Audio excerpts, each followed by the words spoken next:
Good morning. It's our 30th lecture this morning.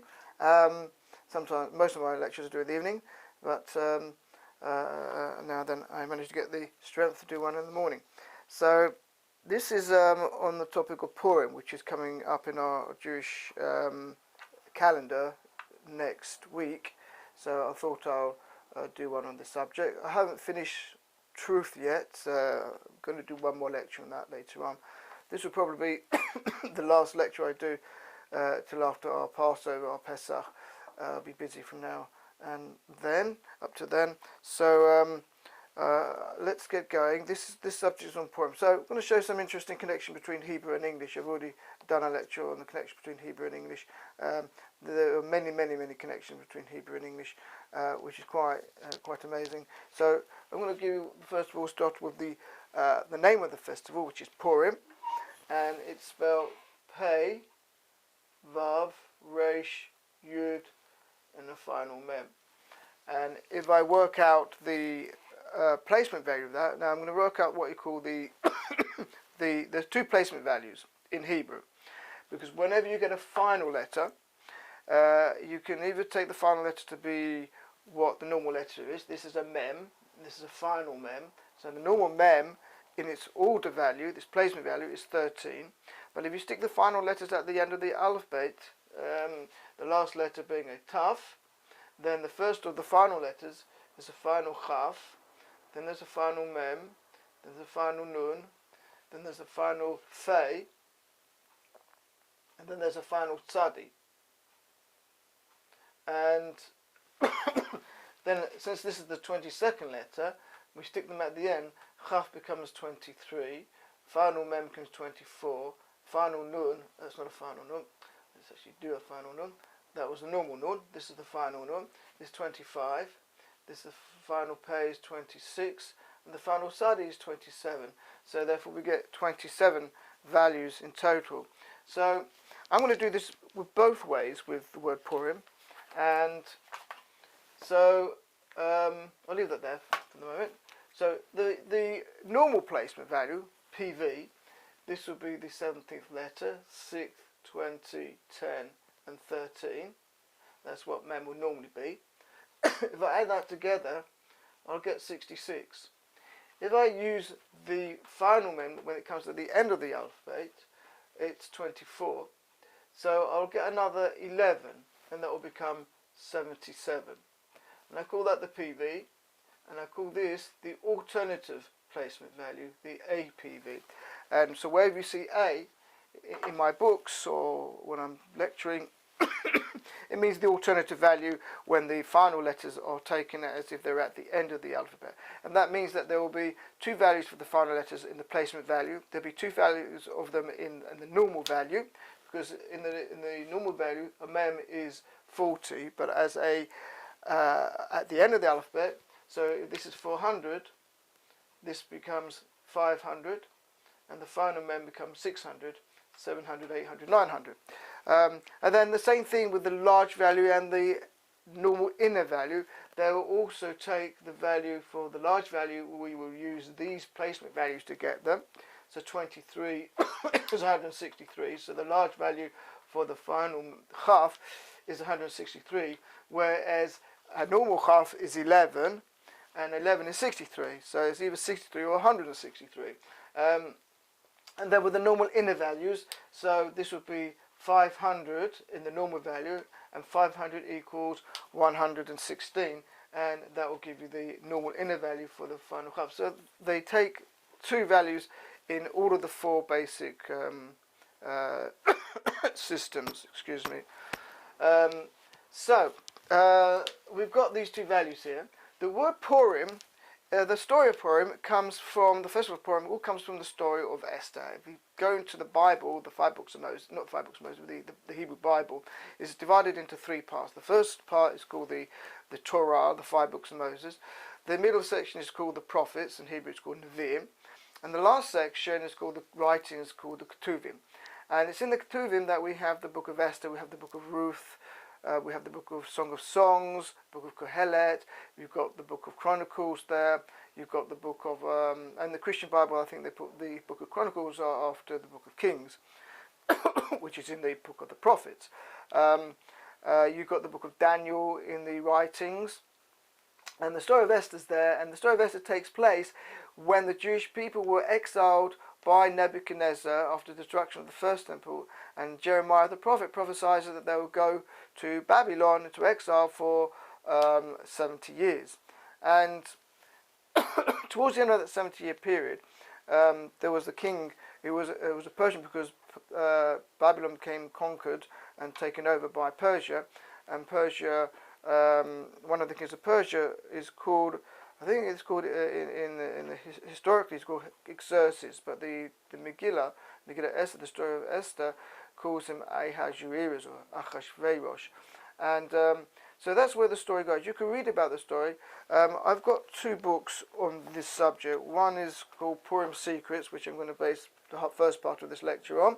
It's in my website, and I've got this book which I wrote about alcohol, because there is a custom amongst Jewish people to drink on Purim for various reasons, to get a little bit sober and a little bit joyous and happy. And this book I'll talk about the second half of this lecture. So first of all, we're going to look at Purim Secret. The story is about how a wicked man called Haman, who was the prime minister of Ahasuerus, and he didn't like the Jews, and there was a courtier of the king called Mordechai, who was Jewish, and he didn't like Mordechai because Mordechai wouldn't bow down to him. Mordechai had a niece. Her name was Esther, and Esther becomes the queen of the king. She didn't have much choice about it. So I could go through the whole story. That would take me probably the whole lecture to go through. So please read that story. I'm just going to show you some very interesting connection between some of these characters in it. Haman didn't win. Haman wanted to not just get rid of Mordechai, he wanted to get rid of all the Jews, and he went to Achashverosh and he gave him a lot of money so that he could have the privilege of killing all the Jews in the provinces. And the king was a king over 127 provinces. It was a big empire at the time, stretched from India to Ethiopia, and 127 provinces. And he doesn't succeed. He is beaten to the game. What Haman does is, in order to find the day after the king's given permission to kill the Jews, so he draws lots. He draws lots for the month and draws lots for the day, and he works out that he's going to kill the Jews on the 13th of Adar. Adar is the Hebrew month. It's the month before Passover, or Nisan, which is where I have a Passover, where we celebrate the coming out of Egypt. So we have these two months which are about the salvation of the Jewish people, the Hebrews. So Haman doesn't succeed. His plan is thwarted by Esther, and he's finally put to death, and he's hung on the gallows, which are 50 cubits high, which he had made with the intent of having Mordechai hung on them. And the story gets turned around. The Jewish people are saved, and they're victorious. So the word Purim comes from the word Pur, which means lot. And so the word Purim means lots. It's a plural word because he took two lots. He took for the month and he took for the day. Now you would have thought that if you want to find a day to do anything, you look in your diary and you decide which is the best day. But not Haman. Haman didn't look in his diary. To him it didn't matter what was on that day. It came out to be the priority was to get rid of the Jews. But it was more significant than that. What he wanted to do was to prove that the existence of the Jewish people was just chance. That everything was by chance. My whole thesis and what I do in my lectures and my books is to show that nothing's by chance. But Haman wanted to show that everything's by chance, so he just drew lots, just to signify this is just a chance. Like you go and pick a lottery ticket or something like that. It's all chance. So we can see a connection between Purim and lots because the word lots, let's see if this one works. Not at all. Well, that one is certainly going in the bin. It goes on the floor for the moment. Let's use a green one. So we have lots. and lots is also equal to 60, the right way, 66. Okay, that's its placement value. And in English, to write Purim, I would write Purim,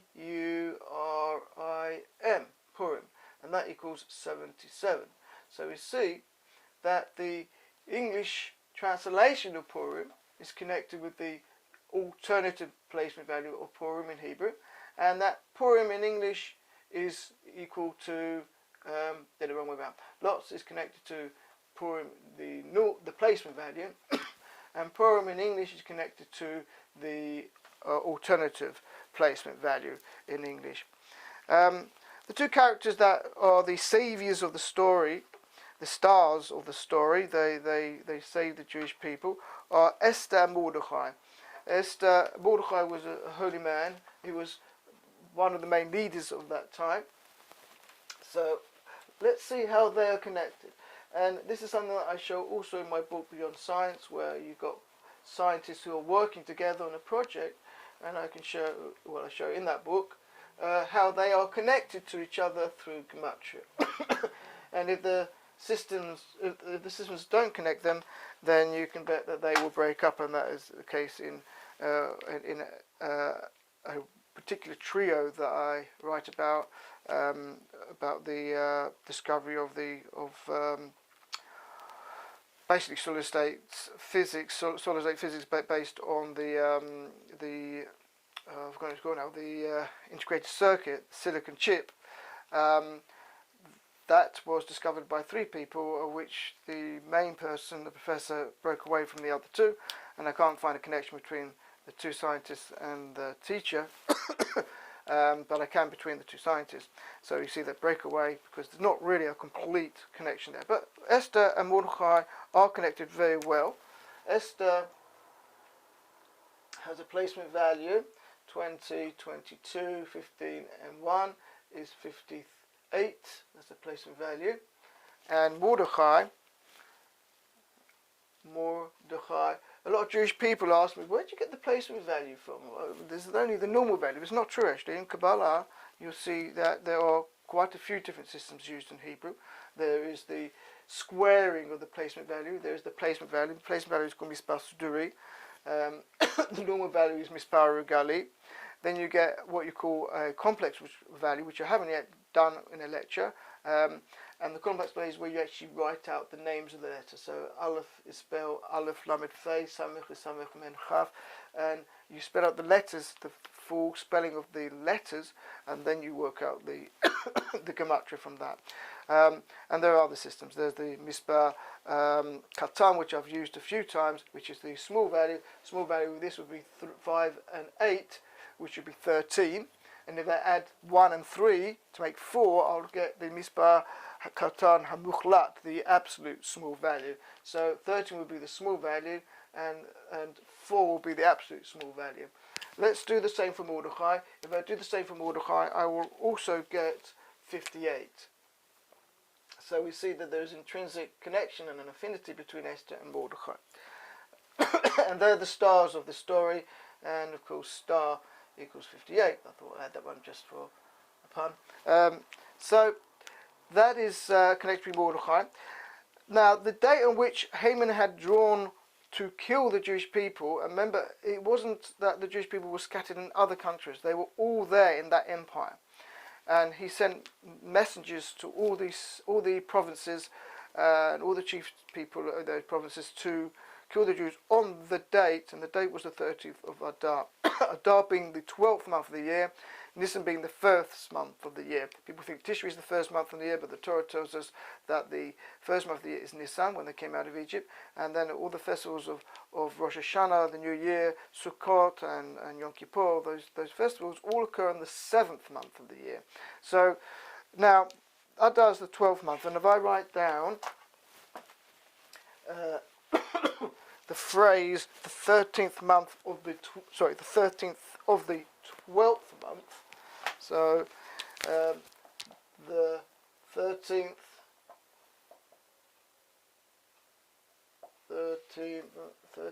yes, that's right, 13th of the, I'm writing this quickly, 12th month. If I use the placement value, add up all those, I'll get 378. You're very welcome to check me out. Okay, and the destruction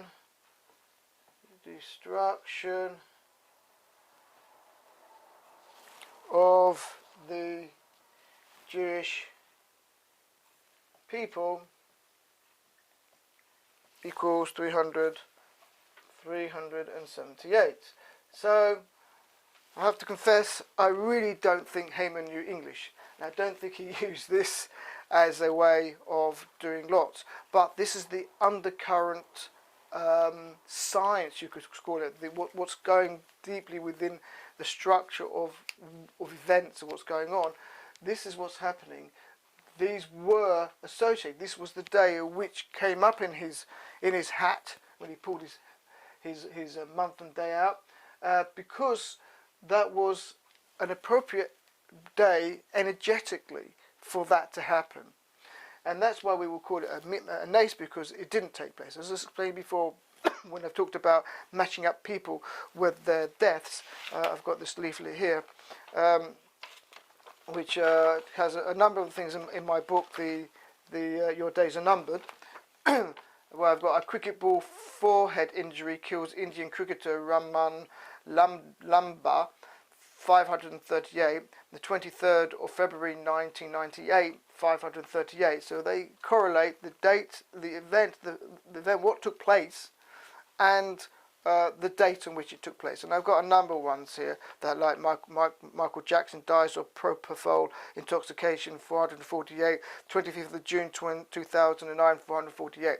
Now, doesn't mean to say that it has to happen. That's just when it clicks into that particular energy, becomes an appropriate date. You could click in another year and another date where that number is the same, because there are many days of the year, and there could be more than one that has that value. That's why if you were to ask me, could you calculate for me the day I'm going to die, I said no, I couldn't do that. Not for anything, because first of all you have to know what you're going to die of, and you don't know that until it happens. And secondly, there are many days of the year that can have the same value, maybe 2 or 3. I won't say many, but there's a few days of the year, and or it could be one day of that year, but another day of another year 3 years later. So there are other probabilities, or possibilities, should I say, which an event could take place.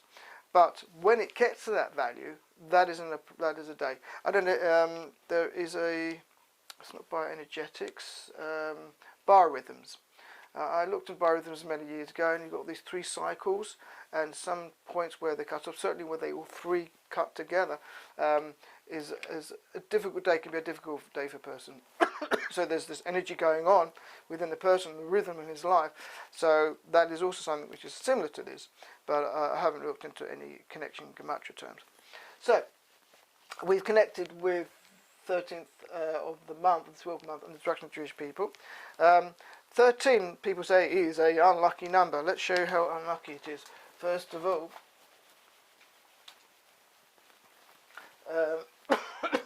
if you take the word unlucky number, this is an unlucky number. Unlucky number. If you take an unlucky number, you will get 1, 2, 3, 4, 5, 6, 7, 8, 9, 10, 11, 12, 13 letters. There we are. That's why it's an unlucky number. I'm afraid lucky number would be 11. And some people say, well, that's not a very lucky number. The Twin Towers came down on 11th of September. So 11th of November must be double luckiness, 11/11. So where we're going from there. So 13, just to show you how unlucky it is. So 13 has a placement value of 99, and it has a normal value of 567. All right, and if you add that together, you get 666. There you are. That's why it's so unlucky for those who know about the number of the beast. 666. I've talked about number 666, and it's not such a unlucky number. There are some very amazing things connected with number 666, which are completely positive. A number is not unlucky. A number is not bad. It has it has both sides to it. Can be, cannot be. It's just how you use it. It's like technology. So if you put a power to a number, then it can take on its own meaning to you. So, but there are meanings. This has a meaning. All numbers have a meaning, and but they have opposite meanings. And as I said, within the context of that meaning, it all depends on how you use it or you see it, how that affects you. Now, we are going on further.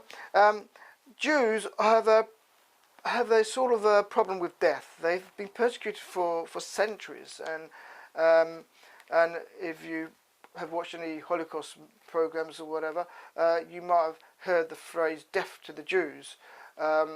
So it's something which is I'm not going to go into in this lecture, or I could do that as a completely different isolated lecture about anti-Semitism. There would have to be a series of lectures that have got nothing to do with Gematria, but it is a difficult subject. But the word Jew equals 38, and in Yiddish, Jews are called a Yid. I've been called a Yiddo. At school they used to make fun of me as a Jew. They used the word Yid, but there's also 38. And if you take death, it's 38 as well.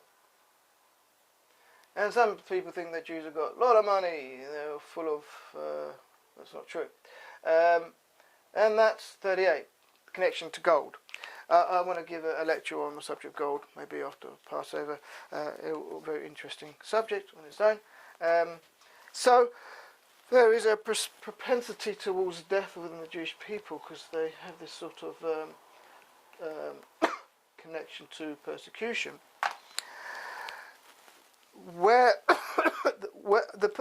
Let me just go back a little bit in history. When the Jewish people came out from Egypt, the first nation to attack them were called the Amalekites. And Saul, King Saul, the first king of Israel, was given the job to kill the Amalekites because of what they did in Egypt. And in the Torah, God tells the Jewish people, the Israelites, to remember what the Amalek did to you while you were travelling in the wilderness. And it's and that they should blot out the remembrance of Amalek. It's a quite strange concept that we have to remember, yet blot out the remembrance. During the reading of the Megillah on Purim, the story of Esther, which is done in the evening and in the morning, the custom is to make a noise when the name Haman comes, because Haman, it says he's a descendant of Agag, King Agag, and Agag was the king of the Amalekites at the time when Shaul was given the job to destroy the Amalekites, because they were going to be an enemy of the Jewish people continuously. So he leaves, however, Agag, the king, alive, and Samuel, the prophet who anointed him to become king, rebukes him for not listening to the word of God.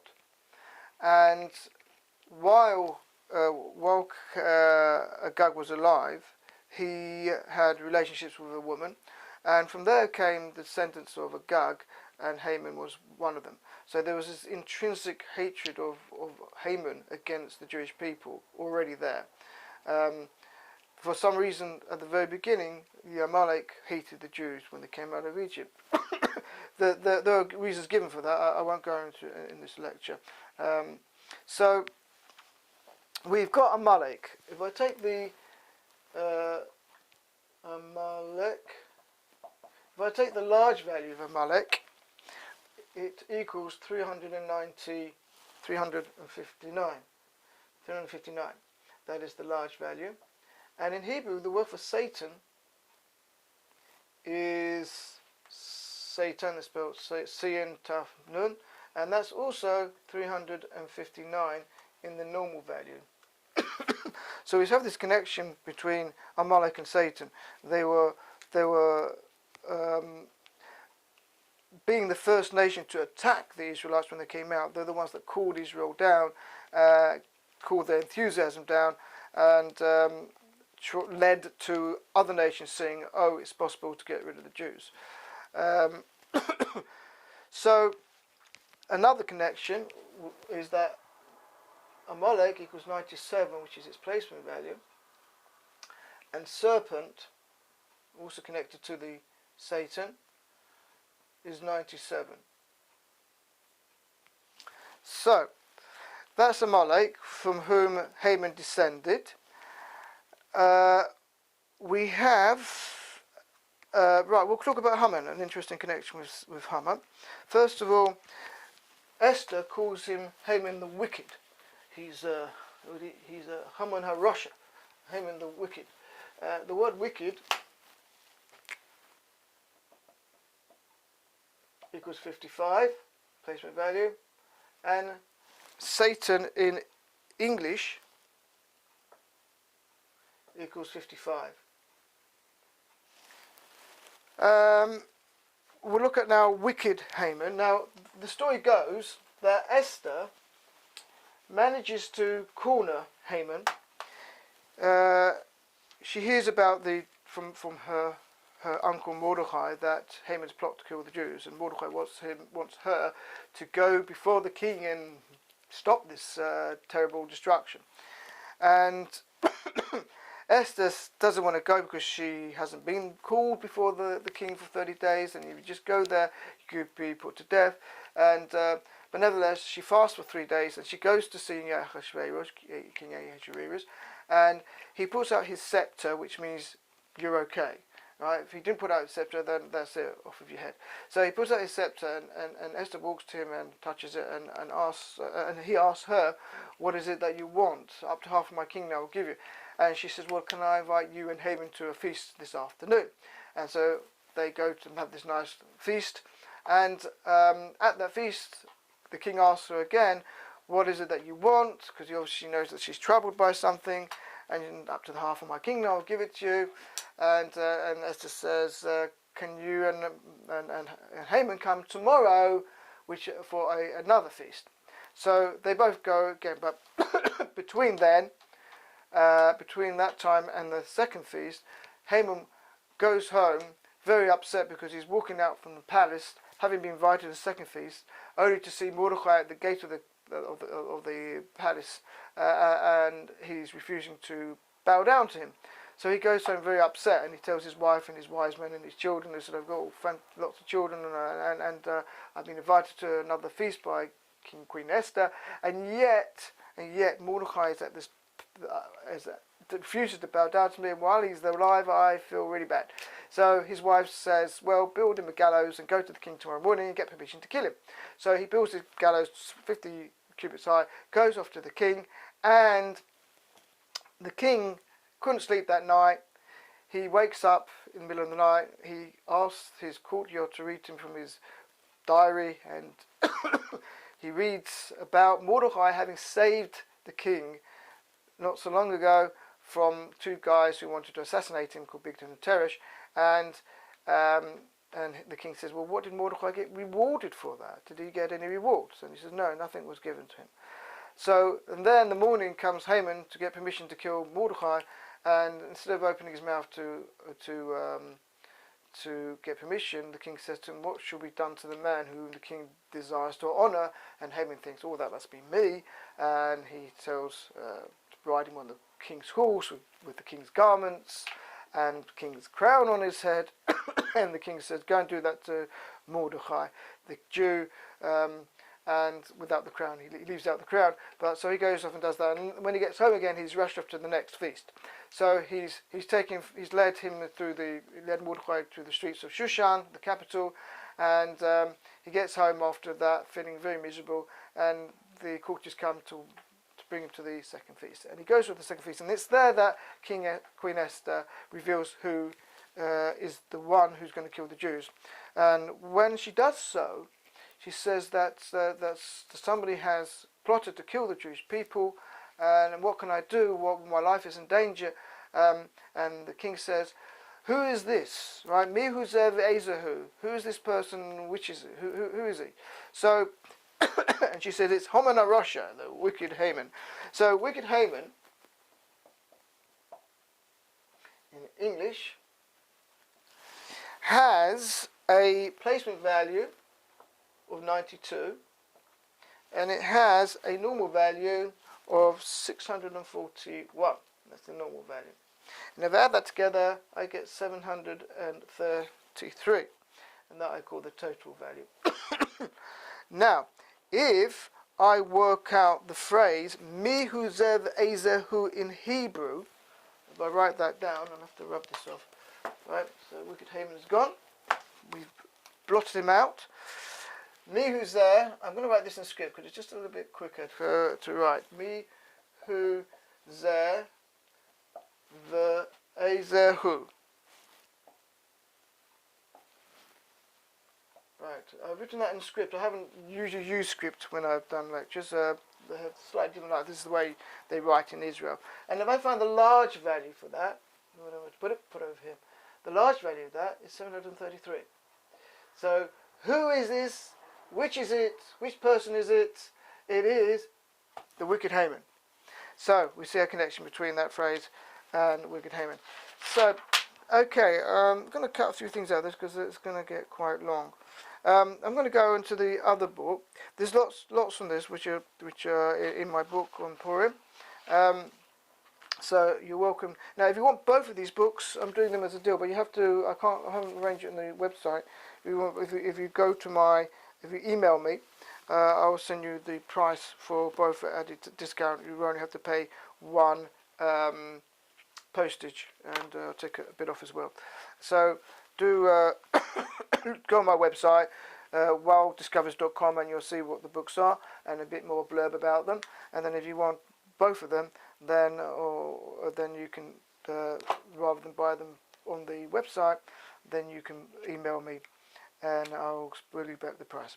So now this other book goes about a verse in the Talmud. There's a verse in Eruvin that says Nichnas yain v'yotze sod. Wine enters and out comes secret.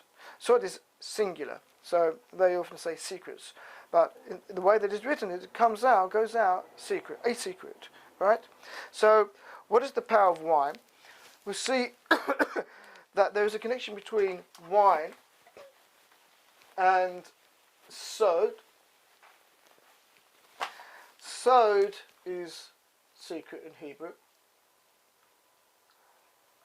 and it has a normal value of 66 and 4. That's 70. Normal value.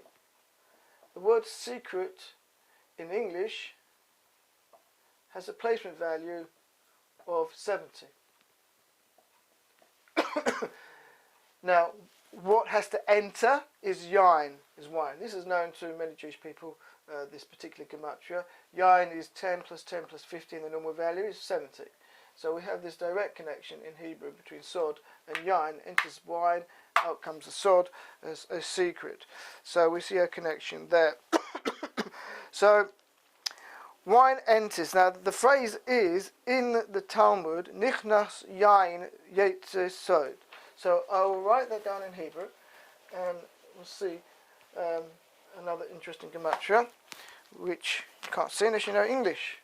So I'm going to write this in script again. Nichnas yain yotze sod. And that has a placement value, an alternative placement value, because we've got a final nun there. And the final nun has an alternative placement value of 25. The whole lot is 153. Check that one out. It's all the same, 14, 11, 14, 15, 10, 10, and that's 25. 10, 18, 1, 15, 6, 4. Right, so if you do that, write down, you get an alternative APV. If I take the English word intoxication and I work out the placement value of that, I will get 153. So we see a connection between alcohol entering and coming out secrets. So there are two types of secrets. There's secrets which you don't want anybody to know about, things that you want to keep private. The secrets that somebody's told you about and they said, keep it a secret, don't tell anybody, right? Those sort of secrets, when you drink, they can come out. But there are other secrets. There are secrets which are holy secrets. There are secrets of Torah, secrets of divine providence, secrets of God. And they can come out as well when a person drinks wine in a right way. If a person's mind is already connected to holy things, when he drinks a bit of wine and he gets a little bit overly, then out comes something even more deeper that he's got inside of him. But if he's connected to things that are not holy, if wine enters, then bad things will come out. So it's not that secrets are bad, it depends on where you are at, and it depends what secrets you will reveal. So the word alcohol,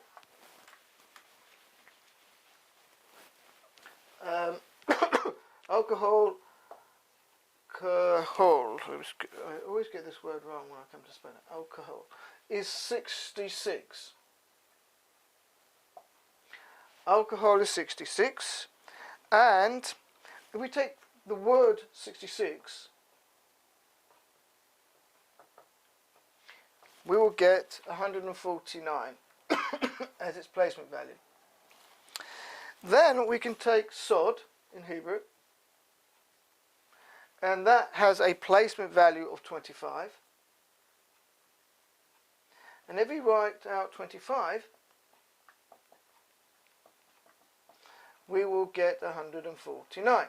So we see here an inner connection between alcohol and sod. Alcohol comes in and it has an effect on a deeper level, and it connected to secret.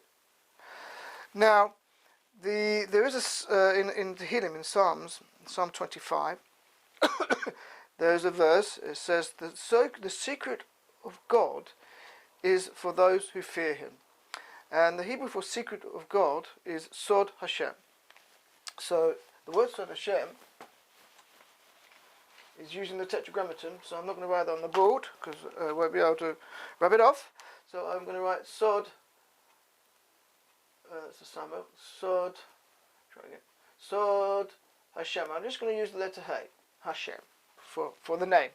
But it equals 26. Yud, Hey, Vov, Hey is 26. And Sod, we're going to use the placement value, which we've had down here is 25, and we'll get 51, which happens to be, placement value, which happens to be the Gematria of wine, which we said yain equals 70. So we see another connection here. My dyslexia is getting hold of me. I'm getting things wrong. Okay, so there we have 51 is wine. Now, what do okay, well, one very interesting Gematria this one is the large value of Sod Hashem is 352. That's the large value. And the translation of Nichnas Yain Yotze Sod is, in English, when wine goes in, a secret comes out. And if you work out the placement value of that, it will be 352. That's the placement value. Equals the same as Sod Hashem. So, what secret? You want to know what secret? Well, you'll have to look at the book. It's got the secret there. It's not the one about the law of attraction. Now, finally, Jews have a habit of saying l'chaim, to life, over something which has got alcohol in it, which might be a whiskey, a vodka, but the favourite one amongst the Hasidim was vodka, because I think from Russia or something, the Russian Hasidim would say l'chaim over vodka. So in Hebrew, l'chaim means to life. I think the English way of saying cheers or something like that. I don't know what cheers means. I'll look on that one another time. But l'chaim means for life or to life, that you should live. So when we say Nichnas Yaim Yotze Sod, when wine enters, we're talking about it should be for life, and therefore I call this book L'chaim V'lo L'mavet, for life and not for death. That you should say L'chaim for good life. So if I take the placement value of this, this is 12, 8, and 10, and 10, and 13. That's the normal placement value, right? So that will give me just the PV. That's 13, 23, 33, 41, 51, 53 placement value. And if I take vodka, I'll get 22 and 15 and 4 and 11 and 5 and 1. That will be 53, and that will also be a placement value. So we can see saying l'chaim over vodka is perhaps the best way of doing it. Okay, I hope you enjoyed that lecture. It was a bit longer than what I thought, and could have even been longer. So again, if you're interested in either of these books, go on my website and you'll see them there. And if you want both of them, I'll see if I can arrange it to see if I can put two, as I'm not very good at making websites and design the one I've done. See if I can put them together, and with one postage maybe a discount. So that will be there. But if you email me, I'll give you definitely a discount. So I hope you enjoy that, and if you do drink any alcohol, please only drink enough to retain your mental faculties so that you don't overdo it. Have a good week.